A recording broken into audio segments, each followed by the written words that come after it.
এখন কি আপনি আর রিয়ামণি? এখন আমি আর রিয়ামণি আবার মিলে গেছি, আমরা এখন বগুড়া চলে যাবো আবার। মানে রিয়ামণি কি বগুড়া থাকবে? বগুড়া থাকবে।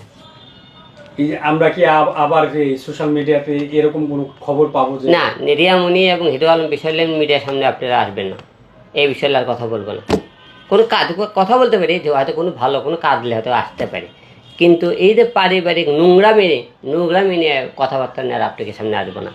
কারণ রিয়ামণিকে আপনি প্রচন্ড ভালোবাসেন, যদি ভালোই না বাসতেন তাহলে রিয়ামণিকে নিয়ে এত কিছু করতেন না। অবশ্যই ভালোবাসি। সেই ভালোবাসা থেকে আর আজকে মিডিয়ার সামনে কথা দেন যে এই আপনার স্ত্রী, সে খারাপ হোক ভালো হোক, আপনার স্ত্রী, তাকে ভালো করার দায়িত্ব কিন্তু আপনারই। আমি তো একা ভালো করতে পারবো না, সে যদি ভালো না হয় আমি চেষ্টা করবো ভালো করার, তারও ভালো হতে হবে। মানে এই মিডিয়াতে যারা আসে আসলে স্বামী কিন্তু অনেকটা কন্ট্রোল করতে পারে না।